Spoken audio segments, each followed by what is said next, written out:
Pak Dekani, teman-teman SIR, ada donor darah dan juga donor plasma convalescent. Ini lagi mau kita galakkan terus donor plasma convalescent ini. Saya bersama Pak Kapolres Tabes ini kan belusuan aja kita keliling tadi, dengar ada kabar di sini ada screening untuk donor darah plasma. Ini ya, makanya kita datangi. Kita ingin juga mengedukasi masyarakat Surabaya pada semuanya yang memang penyintas yang pernah kena COVID sudah sembuh. Mari kita berbagi bersama buat saudara-saudara kita yang sekarang masih harus dalam perawatan COVID dengan donor plasma convalescent ini.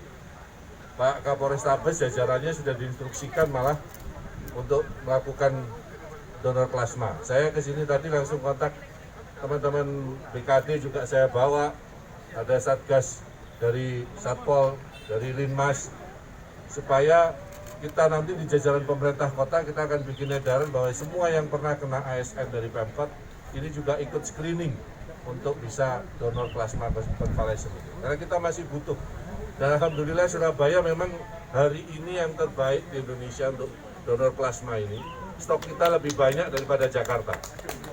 Tapi kita masih banyak harus berbagi, makanya kita galakkan ini pada semua warga Surabaya yang katanya arek Surabaya wani.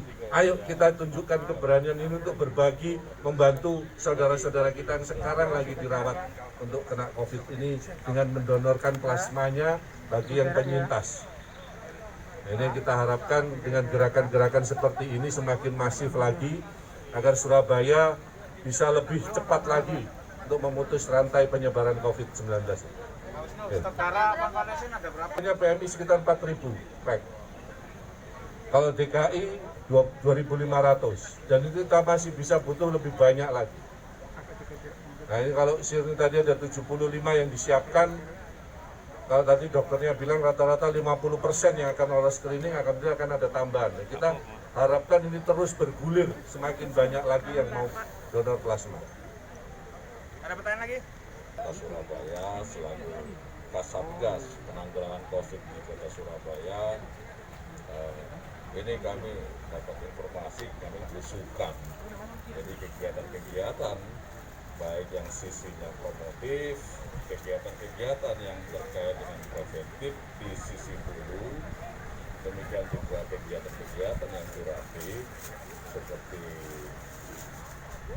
kawan-kawan yang disekusir, kemudian melaksanakan screening dalam donor plasma darah, kemudian melaksanakan bakti sosial untuk donor darah. Jika ada informasi seperti ini, saya juga mengajak Pak Wali Kota yang ngajak saya, kita coba lihat. Gitu. Ini bagian daripada kita memberikan dorongan moral, kita memberikan semangat, artinya gebiar Februari, bulan donor plasma darah di Surabaya, kita makin gencarkan. Dan saya harus salut, saya angkat topi, angkat tangan, hormat, ini demi kemanusiaan. Untuk menolong warga kita yang sedang dirawat, baik dengan kondisi klinis yang kritis, yang berat, ataupun sedang.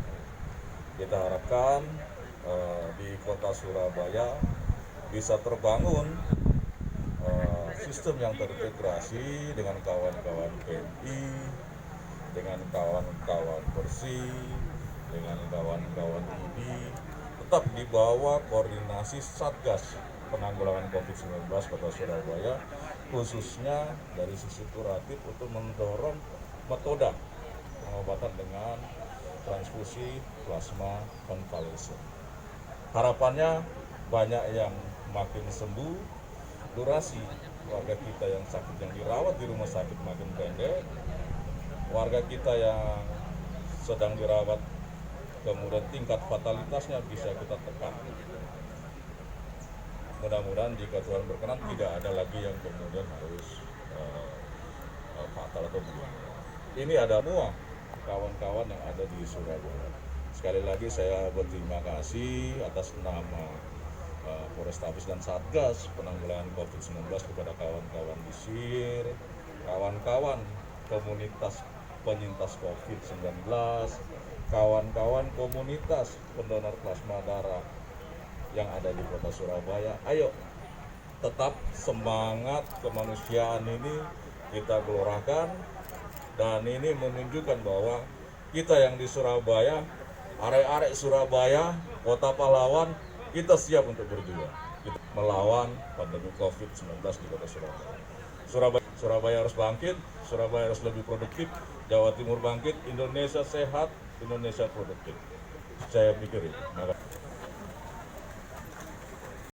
Nah, kita bekerja sama dengan berbagai komunitas yang ada di Surabaya untuk membantu mengatasi tingginya permintaan plasma konvalesen yang mungkin belum populer. Nah, kami termasuk bagian yang mempopulerkan. Tadi Pak Kapolrestabes dan Pak Wali Kota datang juga untuk donor biasa nomor 49 untuk membantu sosialisasi, sebenarnya memastikan bahwa setelah positif COVID itu bisa menjadi penolong. Makanya kita hashtagnya pakai hashtag jadi penolong. Jadi masih bisa jadi penolong. Apanya? Nanti setelah ini kita COVID memenuhi syarat ya. Jadi di screening oleh PMI. PMI akan melihat, nah kalau cocok dihubungi yang bersangkutan untuk mendonorkan plasma konvalesen. Nah, plasma ini menarik karena kalau donor biasa harus sekian bulan sekali, mungkin 3 atau 4 bulan sekali. Nah, kalau donor plasma ini bisa 14 hari sekali. Jadi sebenarnya kalau sudah populer, permintaan plasma yang tinggi itu sebenarnya bisa lebih dipenuhi daripada permintaan darah biasa karena bisa 14 hari sekali kalau sudah cocok. Nah, kami berharap ini bisa direplikasi di berbagai tempat dan bisa menjadi gerakan sosial yang akhirnya orang tidak asing lagi dan tidak perlu ada malu setelah kena COVID. Nah, tidak ada. COVID itu apalagi survivor ya, malah bangga bisa jadi penolong, dan itu kita harapin bisa terjadi ke depan. Untuk screening ini diikuti berapa orang? Menyediakan 175 bag untuk donor darah biasa, 75 bag untuk donor plasma konvalesen. Ini dari jam 10 sampai jam 3, jadi kita belum tahu final ini apakah melebihi kapasitas atau masih di bawah kapasitas yang disediakan, kita belum tahu. Tapi intinya kapasitasnya di sekitar 250 bag itu yang kita sediakan. Ini nantinya rutin. Kita koordinasi sama PMI, karena PMI juga berharap ini menggelora. Jadi mungkin kita gantian. Kita di kawasan Siar ada 2, di kawasan Siar di Rungkut ini kita adakan, juga di kawasan Pier di Rembang, Pasuruan. Kita juga mengadakan donor darah di sana. Jadi karena juga kawasan industri ini ada hampir 100.000 pekerja di sini yang kemudian kita berharap keterlibatan para pekerja ini di pendonoran ini. Mungkin itu ya. Terima kasih.